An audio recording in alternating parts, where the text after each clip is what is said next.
Bonjour à tous et bienvenue dans ce nouveau numéro du podcast du jardin. Au menu aujourd'hui, la deuxième partie du tournoi des Triskel. J'ai été défié par Yusai et ses orques et gobelins.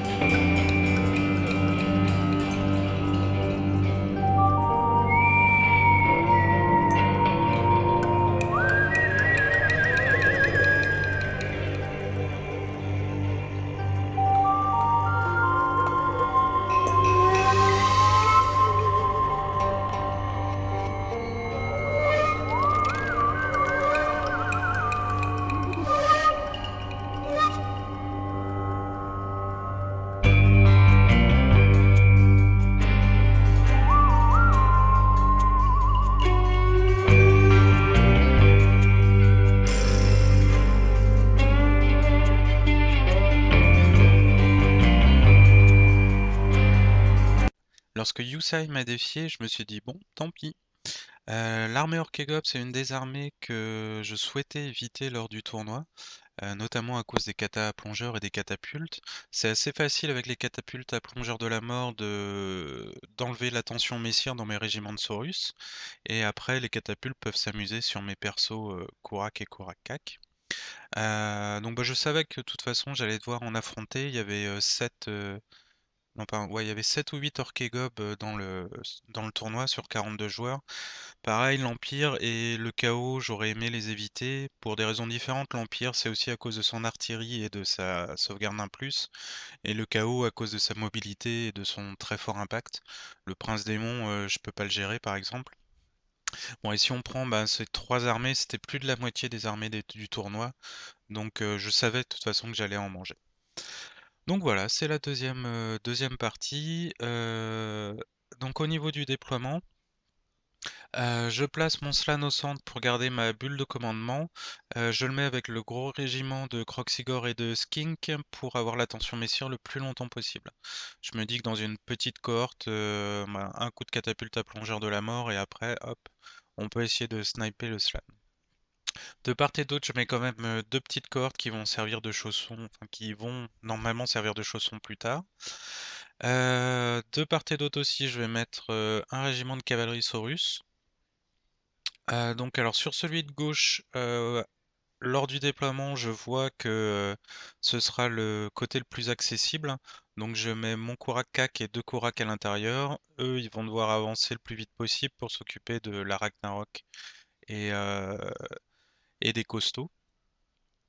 À droite, par contre, il y a les trolls, les lanciers avec fanatique. Donc j'ai mis juste un perso dedans qui pourra servir de gendarme en sortant éventuellement tout seul. Et donc ce régiment de cavaliers saurus, eux par contre, ils vont plus temporiser.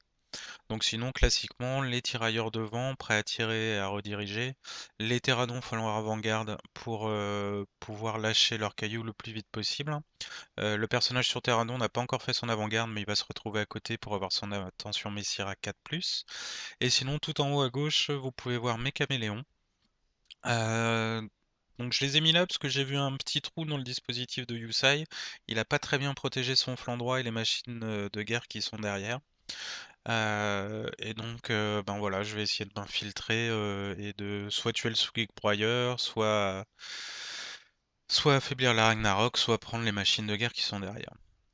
D'ailleurs, avec les photos, je me rends compte que j'ai fait une erreur. Sur la liste, j'ai mis qu'il avait deux catapultes à plongeur de la mort et deux lance-rocs, et en fait, il a juste un lance-roc et deux catapultes à plongeur de la mort. Mais bon, globalement, enfin voilà, c'est pas une liste, c'est pas la pire liste qui puisse se faire en orc et gobelin, donc la partie devrait être sympathique. Alors lui, au niveau de son déploiement, donc les loups à gauche, le Squig Broyeur devant l'araignée, la Ragnarok. Derrière, on peut voir un Bootsock, c'est une catapulte à plongeur de la mort. Son seigneur sur Squig géant et avec ses 6 Squigs. Dans les Coast Orcs, il n'y a personne. Par contre, dans la cinquantaine d'archers gobelins qui est à côté, on a le magot niveau 4 et un chef gobelin. Dans la cinquantaine de lanciers, on a Skarsnik, oui, il y a Skarsnik, la grande bannière, le magot niveau 1 et encore un autre chef orc de mémoire. chef gob. Bon, sinon, comme vous voyez, troll, char, Squawk Warrior. Ah oui, à noter qu'on a oublié de jouer la capacité spéciale de Skarsnik. Je m'en rends compte maintenant. En fait, Skarsnik, il permet, lors du déploiement, que certaines de vos unités n'arrivent pas tout de suite. Donc en fait, pour chacune des unités de l'adversaire, on lance un 6 et cette unité arrive en retard. Donc ça, on a oublié de le faire. Début de la partie, j'ai la chance d'obtenir le premier tour.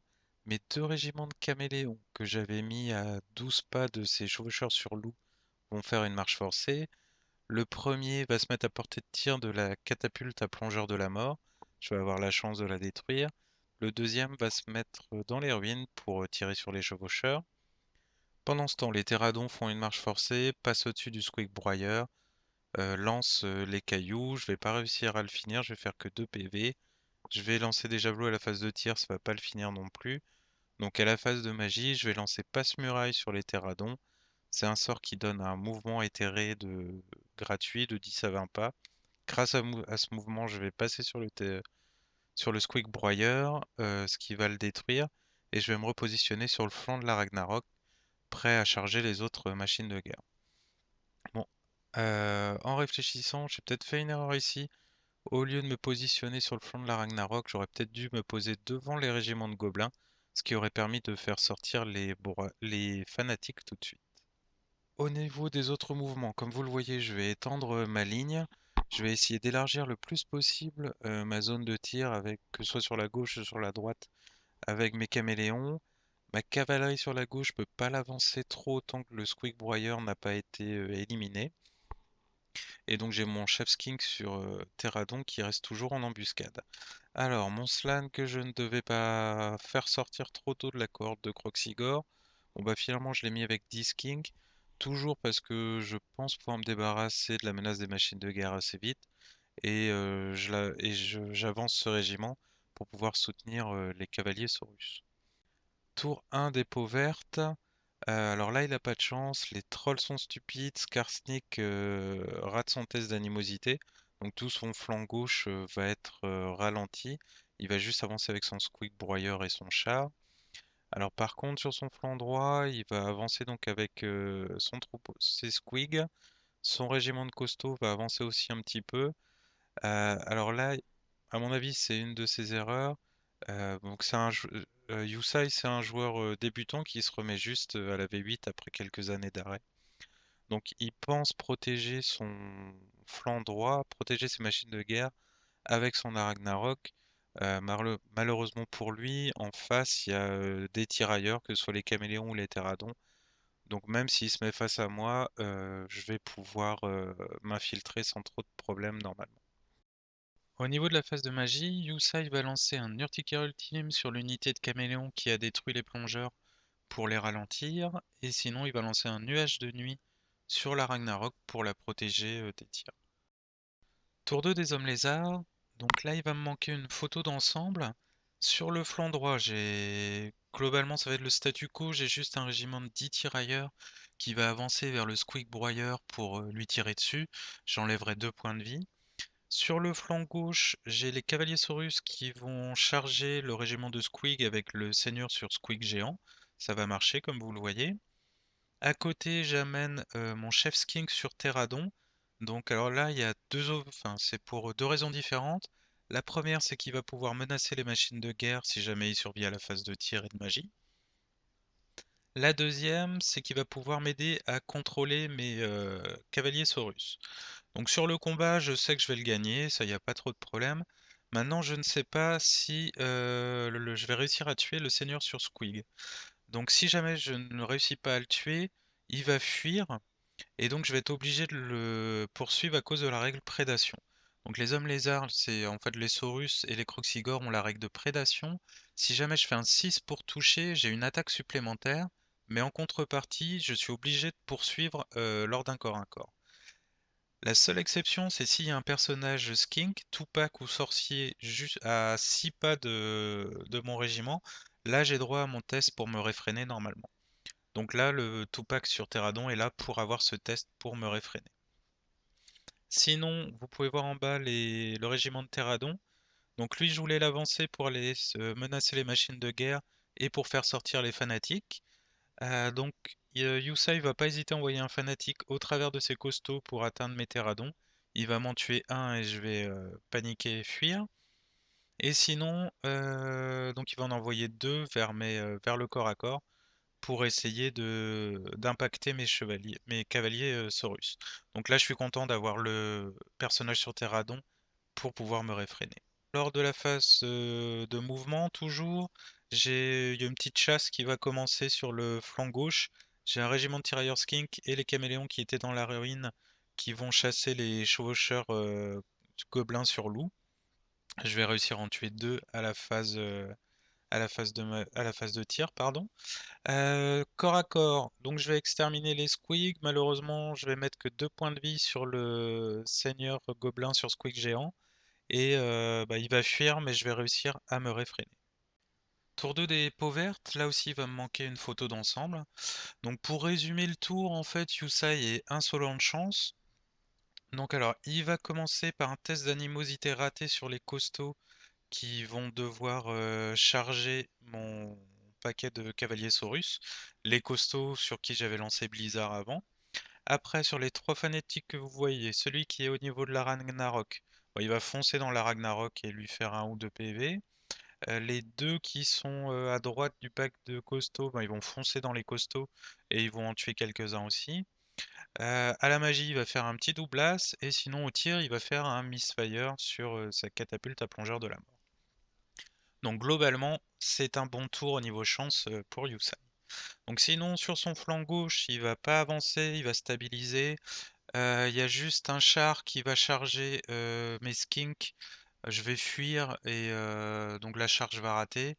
Vous pouvez voir que les skinks ont quelques pertes. C'était un tir de catapulte à plongeur de la mort qui leur avait fait ça le tour d'avant. Sinon, ben, rien de particulier. Il va rester dans le statu quo. Il y a le troupeau de squeak qui va avancer dans la forêt un petit peu quand même. Et les araignées qui vont se décaler pour essayer de tirer sur ma grosse cohorte de skink et de Croxigore. Au niveau du corps à corps, alors là c'est sanglant. Donc on oublie que les orques avaient Blizzard sur eux. Donc c'est un gros massacre comme vous pouvez le voir. Il reste plus que mes trois personnages et mon étendard. Lui, il lui reste 4 orques. Ça a été une vraie boucherie, donc je remporte le combat, mais doublas. Sa malchance va lui servir quand même et il va rester scotché ici. Donc moi je pensais poursuivre pour essayer après d'impacter les lanciers, mais il va falloir attendre un petit peu. Tour 3 des hommes lézards. Donc sur le flanc droit, c'est toujours le statu quo. Donc j'ai juste eu un régiment de skink que vous voyez en bas à droite qui va aller essayer de finir le squig broyer, ce qu'il va réussir à faire. Sinon, je me place tranquillement. Là, j'ai juste à attendre. Il y a toujours, même si les trolls n'avancent pas, ils sont toujours trop menaçants pour ma cavalerie, donc statu quo. Sur le flanc gauche, c'est un peu plus compliqué. Donc alors, vu qu'il y a eu un doublas lors du corps à corps précédent, j'ai bah, mes Kurak et le dernier survivant de la cavalerie Saurus qui sont menacés de flanc par la Ragnarok. Donc je suis obligé d'envoyer les restes d'un régiment de tirailleurs juste devant la Ragnarok pour orienter sa charge. Pendant ce temps, j'ai mes caméléons qui se mettent autour pour tirer dessus. Mon personnage sur Terradon se met en position pour charger le lance-roc au prochain tour. Les Terradons, pareil, qui s'étaient ralliés au tour précédent, se mettent en position pour aller faire sortir les fanatiques. Donc ils vont aller se sacrifier courageusement pour la cause. Sinon, sur le côté gauche, bon, on le voit pas, mais j'ai un régiment de 10 tireurs skink qui continue à chasser le survivant des chevaucheurs sur loup et ils vont le tuer à la phase de tir. Au niveau du corps à corps, donc bah, je vais finir les derniers costauds. Au tir, je vais enlever 4 points de vie à la Ragnarok et le dernier Squeak Broyer va mourir aussi dans d'atroces souffrances. Tour 3 des orques et gobelins, donc bah, le côté peau verte ressort encore une fois. Le régiment d'archers avec le magicien rate son animosité et doit charger la cavalerie Saurus. Heureusement pour eux, la charge est ratée. Il y a deux fanatiques qui s'entretuent, le troisième qui frôle le seigneur sur Squeak géant. Au niveau des charges, on a la Ragnarok qui va charger les 3 skins qui étaient devant elle. Le Seigneur sur Squeak géant qui va aller impacter 5 caméléons. À la magie, il se passe rien de particulier. Au tir, pas grand-chose non plus. Enfin si, il y a une kata à plongeur, enfin la dernière kata à plongeur qui va tuer un cavalier du régiment de Saurus qui est à droite. Et sinon, j'ai un Korak qui se prend un caillou de lance-roc et qui ne survivra pas à la rencontre. Donc au corps à corps, ben, la Ragnarok tue sans trop de problème les 3 skinks.